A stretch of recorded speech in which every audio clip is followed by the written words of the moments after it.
పదం కొత్త ఆట నేర్చిందా పాపలాంటి లేత పదం పాఠశాలగా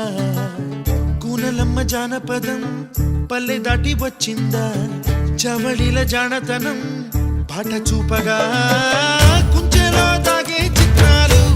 ఎదురొచ్చేలా అంతటా